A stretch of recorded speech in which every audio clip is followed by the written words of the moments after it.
Hello everyone, this is doctor Anuj Kumar, assistant professor in mathematics department. आज हम discuss करने वाले हैं लाप्लास ट्रांसफॉर्म ऑफ डेरिवेटिव्स। मतलब आपने एफ टी फंक्शन की लाप्लास तो निकालनी सीख ली है जो कि एफ ऑफ पी होती है, लेकिन अगर आपको एफ टी के डेरिवेटिव की लाप्लास ट्रांसफॉर्म निकालनी पड़े, मतलब F dash T, F double dash T, है ना, या एफ ट्रिपल डैश टी, तो उसकी हम लाप्लास ट्रांसफॉर्म कैसे निकालेंगे। और काफ़ी यूज़ भी होना है इसका। जब हम डिफरेंशियल इक्वेशन को सॉल्व करेंगे तो डेरिवेटिव वाला जो कंसेप्ट मैं बताने वाला हूँ, फॉर्मूले बताने वाला हूँ, ये यूज़ भी होंगे। लाप्लास ट्रांसफॉर्म ऑफ डेरिवेटिव्स पहले इसके फॉर्मूले हम पढ़ लेते हैं। इसका फॉर्मूला कुछ इस तरीके से होता है कि अगर लाप्लास आपको फाइंड करनी हो एफ टी फंक्शन की और वो किसके बराबर हो, एफ ऑफ पी फंक्शन के बराबर हो, देन ये तो हो गई एफ टी फंक्शन की लाप्लास। ठीक है, एफ टी को हम कैपिटल एफ टी की फॉर्म में लिखते हैं और स्मॉल एफ पी हम लिखते हैं उसकी लाप्लास ट्रांसफॉर्म। तो ये स्मॉल फंक्शन की फॉर्म में लिखा जाता है, कैपिटल फंक्शन की फॉर्म में लिखा जाता है। तो अगर हम Laplace of F T F of P के बराबर हो, देन हम Laplace of F dash T find कर सकते हैं। और इसका फॉर्मूला हमारा होता है P F of P minus F of zero, जिसको आप ऐसे भी बोल सकते हैं P Laplace of F T और minus F of zero. F of zero कहाँ से निकलेगा, एफ टी फंक्शन में यदि हम टी को जीरो रखें तो हमें एफ जीरो की वैल्यू मिलती है। तो ये हमारा फॉर्मूला होता है फर्स्ट डेरिवेटिव में, जिसको आप लगा सकते हो। ऐसे ही अगर आपका सेकंड डेरिवेटिव के लिए आपको लाप्लास निकालना हो एफ डबल डैश टी के लिए, तो उसका फॉर्मूला होता है P square F of P minus P F of zero और minus F dash zero. F dash zero कैसे निकलेगा, एफ टी का एक बार डिफरेंशिएशन और फिर उसमें एक्स टी को जीरो रखना पड़ेगा। ऐसे ही आप एफ ट्रिपल डैश टी का भी लाप्लास निकाल सकते हैं। वो होगा पी की power 3 F of P minus P square F of zero. ध्यान रखना ये लाप्लास वाला स्मॉल पी एफ है और जो आगे हम यूज़ कर रहे हैं इधर की साइड में ये हमारे कैपिटल एफ है जो कि एफ टी फंक्शन से मिलेंगे, है ना। तो P square F of zero minus P F dash zero capital में, है ना, और plus F double dash zero. इस तरीके से हम डेरिवेटिव्स को लेकर के लाप्लास ट्रांसफॉर्म निकाल सकते हैं। और इसको हम 3 बार तक हमने लिखा है, इसी सीक्वेंस को हम 4 बार 5 बार के लिए भी यूज़ कर सकते हैं अगर ज़रूरत पड़े तो। हालांकि ज़रूरत नहीं होती है, 3 डेरिवेटिव तक ही ज़्यादा पूछा जाता है। तो ये हमारे 3 फॉर्मूले मैंने बताए, एफ डैश टी के, एफ डबल डैश टी के और एफ ट्रिपल डैश टी के। अब इसके कुछ एग्जांपल्स लेते हैं। जैसे कि एग्जांपल नंबर जो 1 है उसमें हमें कहा है कि find the Laplace transformation of sine root T. पहले तो आपको साइन रूट टी की लाप्लास ट्रांसफॉर्म निकालनी है और इसका लाप्लास ट्रांसफॉर्म निकालने के बाद आपको लाप्लास निकालना है cos root T upon root T का, जिसमें कि डेरिवेटिव वाला फॉर्मूला लगेगा। कैसे लगेगा इसको अभी देख लेते हैं, है ना। सबसे पहले आप एफ टी यहाँ पर लेट कर लो, जो हमारा साइन रूट टी है उसको। साइन रूट टी का हमें लाप्लास निकालना है। साइन रूट टी का हमारे पास कोई फॉर्मूला वैसे नहीं है, लेकिन हम साइन एक्स की सीरीज जानते हैं। साइन एक्स की सीरीज हम यहाँ पर यूज़ कर सकते हैं। साइन एक्स की जो सीरीज होती है वो होती है एक्स माइनस एक्स की power 3 upon factorial 3 plus x की power 5 upon factorial 5। Alternative term चलती है। तो इस फॉर्मूले का हम यूज़ यहाँ पर कर सकते हैं। अगर इस फॉर्मूले का हम यहाँ पर यूज़ करें तो x का काम रूट टी करेगा, तो इससे आपको मिलेगा root t minus root T की power 3 upon factorial 3 plus root T की पावर 5 अपॉन फैक्टोरियल 5 और माइनस ये अल्टरनेट टर्म चलेगी जो कि हमारा एफ टी के बराबर होगा। अब हमें बोथ साइड लाप्लास लेना है ना। देयरफॉर अगर हम बोथ साइड लाप्लास ले तो इधर आपका लाप्लास ऑफ एफ टी बनेगा, इधर भी हमारा लीनियर प्रॉपर्टी से सभी टर्म पे अलग अलग लाप्लास लग जाएगा, यानी कि टी की पावर 1/2 जो कि रूट 2 को हम लिख सकते हैं, और minus 1 upon factorial 3 as a constant Laplace निकलेगा हमारा टी की पावर 3/2, क्योंकि अंडर रूट भी है, पावर 3 भी है, 1 upon factorial 5 as a constant, और लाप्लास हमारा निकलेगा टी की पावर 5/2 का।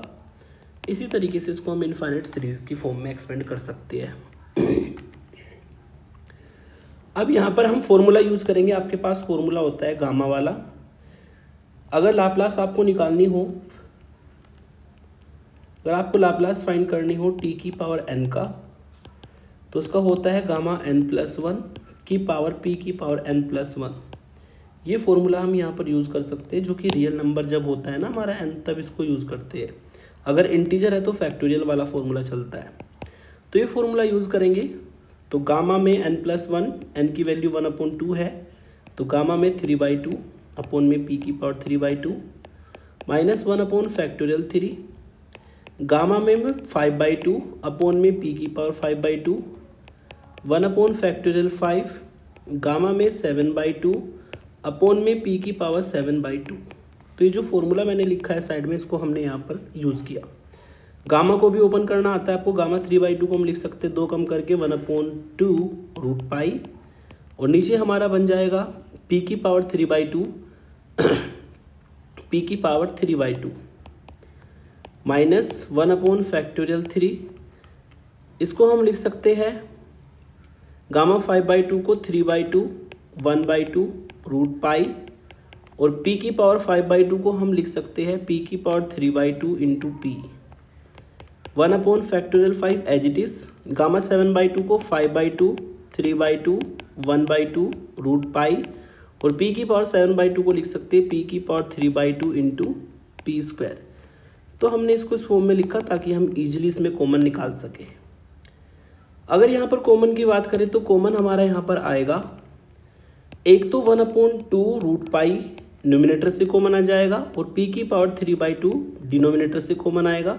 तो पहली टर्म से 1 बचेगा, सेकंड टर्म से हमारा यहाँ पर बचेगा 1/4p सॉल्व करने पर, क्योंकि फैक्टोरियल 3 को हम 6 लिख सकते हैं, तो 6 से 3 कट जाएगा, तो 1/4p बचेगा। आगे हमें मिलेगा फैक्टोरियल 5 को खोलने पर कुछ टर्म्स कट जाएगी, तो 1/2 1/4p का होल स्क्वायर। इस तरीके से अल्टरनेट टर्म हमें मिलेगी, जो कि एक सीरीज बन जाती है 1/√2π, है ना, और p की पावर 3/2, जिसको आप लिख सकते हैं इस तरह से। और ये हमारी जो सीरीज है, ये सीरीज बन जाएगी। सीरीज हमारी होती है e की पावर -x की 1 - x plus x² minus x की पावर 3/3। ये हमारी सीरीज होती है यदि e की पावर -x की सीरीज हम लिखें तो ये वही सीरीज बनेगी। बस यहाँ पर है क्या, x का काम करेगा 1/4p, है ना, तो e की पावर -1/4p की ये सीरीज बनेगी। ओके, यानी कि हमने लाप्लास ट्रांसफॉर्म फाइंड कर दिया। और लाप्लास ट्रांसफॉर्म जो हमारा ft का आया है, मतलब sin√t का, ठीक है, जिसको आपने लाप्लास ऑफ ft कहा है ना, ये हमारा f(p) फंक्शन के बराबर आया है से, हम इसको कह देते हैं f(p) फंक्शन है।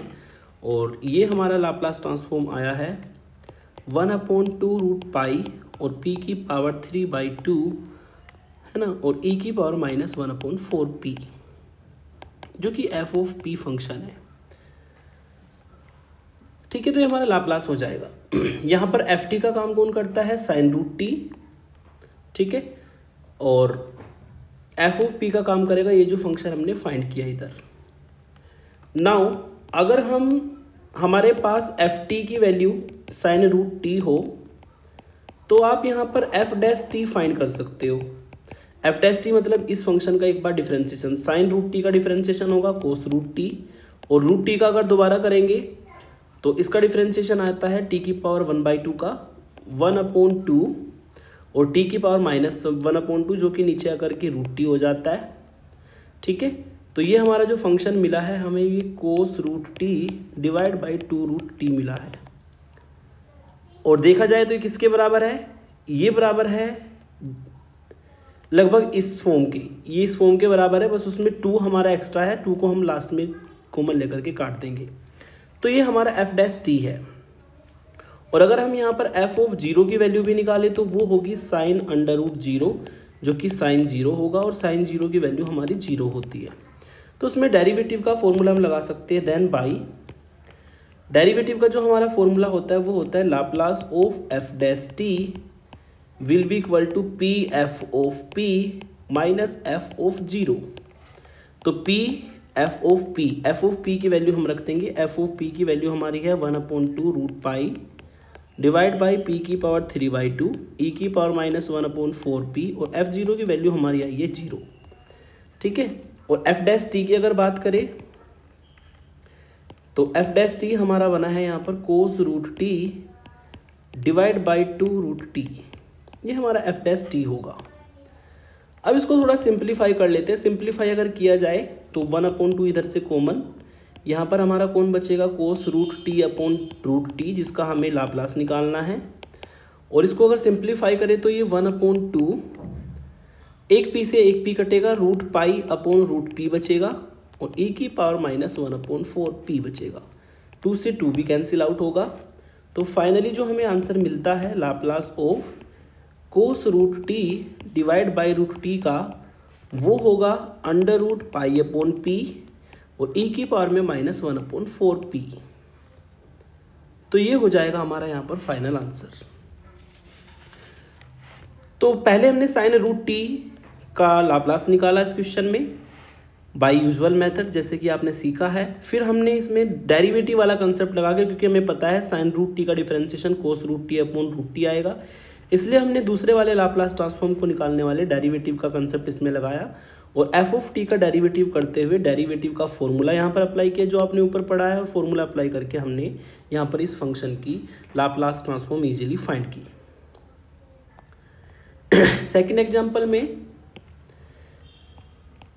एग्जाम्पल में हमें दिया है कि जो लाप्लास है, गिवन है आपको कि जो लाप्लास है 2√t अपॉन रूट पाई की, वो हमें गिवन है 1/p की पावर 3/2। ठीक है, यहाँ पर हम कह सकते हैं कि ये जो हमारा फंक्शन है ये ft है, जो कि 2√t अपॉन रूट पाई है, और ये जो हमारा इक्वल में फंक्शन है ये एफ ऑफ पी है, एफ ऑफ पी से, क्योंकि एफ टी का Laplace transform f of p ही होता है, तो ये एफ टी है।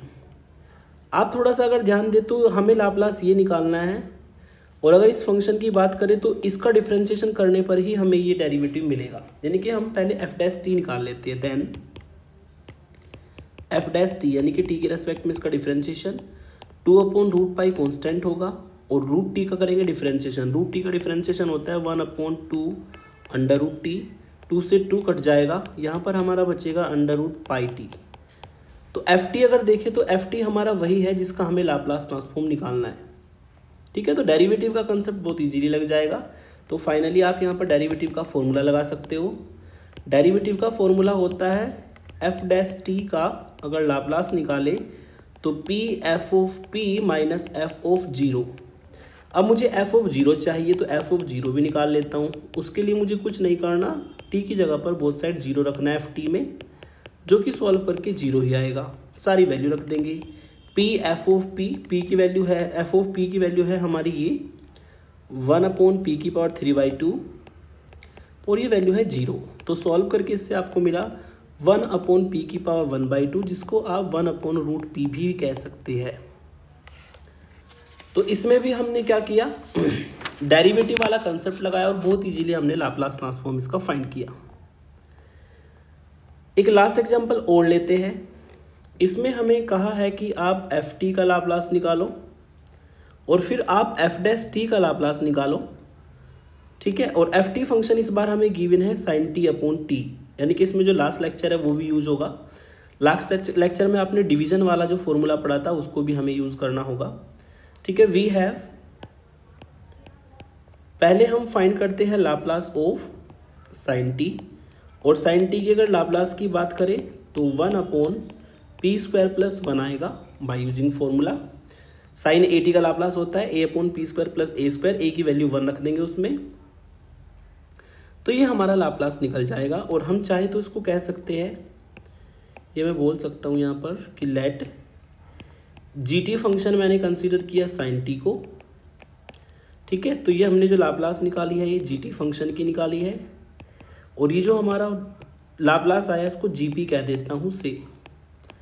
तो अब इसमें जो डिवीजन बाय t वाला फॉर्मूला है वो हम अप्लाई कर देंगे।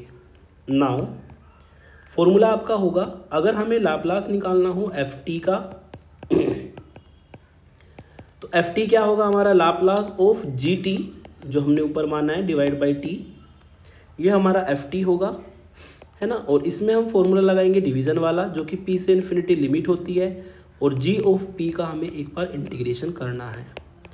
तो पी से इन्फिनिटी लिमिट लेंगे, जी पी की वैल्यू क्या होगी हमारी यहाँ पर, ये जो ऊपर निकाली है 1/1 प्लस पी स्क्वायर, ये जी पी की वैल्यू होगी। बस आपको इंटीग्रेशन कर देना है जिससे कि आपको एफ टी का लाप्लास मिल जाएगा।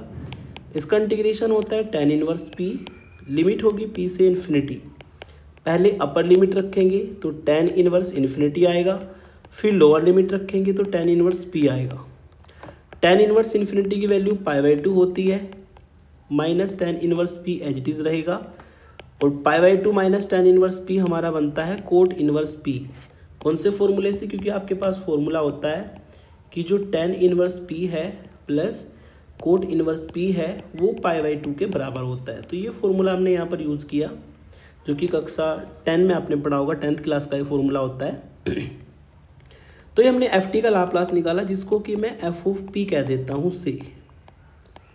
तो ये एफ टी का लाप्लास निकला बाय डिवीज़न एल्गोरिथम, जो कि हमारा एफ ऑफ पी बना है। लेकिन यहाँ पर एफ ऑफ टी का लाप्लास निकालने के बाद हमें निकालना था Laplace of F dash T, यानी कि अब हमें एफ डैश टी का भी यहाँ पर लाप्लास निकालना होगा। और Laplace of F dash T की अगर बात करें तो उसका फॉर्मूला लिख देता हूँ। लाप्लास जो एफ डैश टी का होगा वो होगा P of F of P और माइनस एफ ऑफ जीरो, ये हमारा लाप्लास होगा एफ डैश टी फंक्शन का। लेकिन यहाँ पर एफ जीरो यूज है, ठीक है ना, और एफ टी हमारा क्या फंक्शन है, साइन टी अपॉन टी। तो अगर आपको एफ जीरो निकालना है देन, अगर आपको यहाँ पर एफ जीरो फाइंड करना है तो यहाँ पर टी की जो लिमिट है वो बोथ साइड में जीरो रखनी होगी, जो कि साइन टी अपॉन टी के ऊपर लगेगा। टी को हम जीरो की तरफ टेंड करा देंगे। अब साइन टी को, अगर हम टी को जीरो रखते हैं तो ऊपर साइन जीरो मिलेगा, नीचे जीरो मिलेगा, जो कि 0.0 फॉर्म बनेगी, जो कि एक इंडिटरमिनेट फॉर्म होती है। ये याद रखना क्योंकि ये नया कंसेप्ट है। ये आपकी 0.0 फॉर्म बनेगी, और अगर 0.0 फॉर्म बनती है तो हमें एल हॉस्पिटल रूल लगाना होता है। और एल हॉस्पिटल रूल आपका क्या होता है कि साइन टी का डिफरेंशिएशन अलग, जो कि कोस टी होगा, और टी का डिफरेंशिएशन नीचे अलग, जो कि 1 होगा। अब इसमें टी को जीरो रखने पर कोस जीरो की वैल्यू आएगी 1।